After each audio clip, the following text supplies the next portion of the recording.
எங்கே போனாலும் ஒரு நெருக்கமாக இருக்கு. நிம்மதியை வேலை செய்ய விட மாட்டேங்கிறாங்க. நிம்மதியாக சந்தோஷமாக ஒரு காரியத்தை செய்ய விட மாட்டேங்கிறாங்க. அதிகாரிகளால் நெருக்கம், பொல்லாத மனிதர்களால் நெருக்கம் ஒரு தீங்கு. எனக்கு தீங்கு செய்கிறதுக்கு தான் இந்த அதிகாரிகள் முனைப்பு காட்டுறாங்க. என்னை முடைக்கணும், என்னை அழிச்சிடணும்னு பொல்லாத மனிதர்கள் சுற்றி திரிகிறாங்க. தீங்கான காலம், நெருக்கமான காலம். அப்படி கடந்து போறீங்களா? மனிதர்களால் தானே நெருக்கப்படுறீங்க. அதிகாரிகள், பொல்லாத மனிதர்கள், பொறாமை கொண்ட மக்கள், அவங்களால நெருக்கப்படுறீங்களா? என்று சொல்றாரு.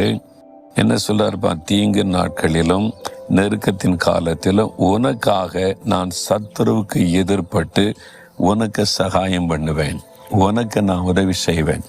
உன்னை பகைக்கிறாங்க பத்தியா, உன்னை மேல பொறாமை கொண்டு பகைச்சு நெருக்கிறாங்க பத்தியா, அவர்களுக்கு நான் எதிர்படுவேன். நான் அவங்களுக்கு முன்னால உனக்காக போய் நிற்பேன், உனக்காக பேசுவேன், உனக்காக யுத்தம் பண்ணுவேன். நான் அவங்கள ஃபேஸ் பண்றேன். உன்னால ஃபேஸ் பண்ண முடியல. இந்த பொல்லாத மனிதர்கள், அதிகாரிகள் அதிகாரத்தை கையில் வச்சுட்டு மிரட்டுறாங்க. பொல்லாத மனிதர்கள், ஐயோ அவங்க பொல்லாங்க செய்கிறவங்க பயமுறுத்துறாங்க. சுற்றிலும் இருக்கிற இடத்துல, வேலை செய்கிற இடத்துலலாம் பயமுறுத்தல்கள் நெருக்கமாக இருக்குன்னு நினைக்கிறீங்கள? உனக்காக நான் அதை ஃபேஸ் பண்ணுறேன்றார் ஆண்டவர்.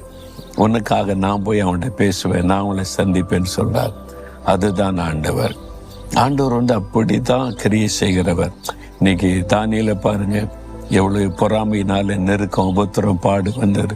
சிங்க கைவில ஒரு குற்றமும் செய்யாதவர் சிங்க கைவில போடப்படுகிறார். ஆண்டவர் விட்டுட்டாரா? கூட நின்று ஜெயம் கொடுத்து சத்துருக்கள் அழியும்படி கர்த்தர் கிரியை செய்ததை நாம பார்க்கிறோம். சாத்ராக், மேஷாக், ஆபேத்நேகோ கர்த்தருக்காக உறுதியா நின்னாங்க.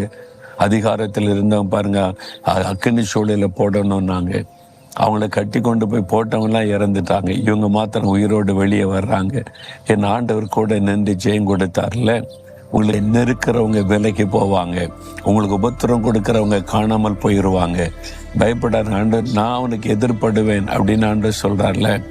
நான் இத்தனையோ பார்த்துறேன் ஊழிய பாதையில், இந்த 50 வருஷ ஊழிய பாதையில் என்னை நெருக்கினவங்க, குறிவைத்து தாக்கினவங்க, அதிகாரத்தில் உள்ளவங்க, பொல்லாத மனிதர்கள், நெருக்கப்பட்ட காலம் உண்டு. ஆண்டவரிடத்தில் போய் விண்ணப்பம் பண்ணின சமயம் உண்டு. கர்த்தர் யுத்தம் பண்ணினார், கர்த்தர் ஜெயம் எடுத்தார்.